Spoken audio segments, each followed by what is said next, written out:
సికింద్రాబాద్లోని పురాతన చర్చెస్లలో ఒకటైనటువంటి గార్సన్ Wesley church దగ్గర మనం ఇప్పుడు ఉన్నాం. ఈ ఏరియాలో holy family church, Wesley church, all saint churches, ఈ మూడు కూడా అతి పురాతనమైనటువంటి చర్చెస్. 1853లో నిర్మించబడినటువంటి ఈ చర్చ్ సున్నం మరియు మోటార్ సాయంతో అతి తక్కువ ఎత్తులో నిర్మించబడింది.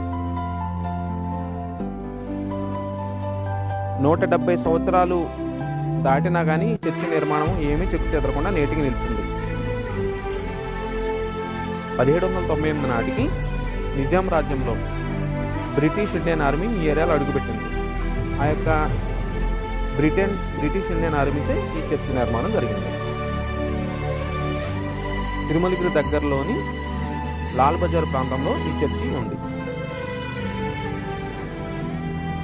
అతి పురాతనమైనటువంటి హెరిటేజ్ అవార్డు కూడా ఈ చర్చికి దక్కింది.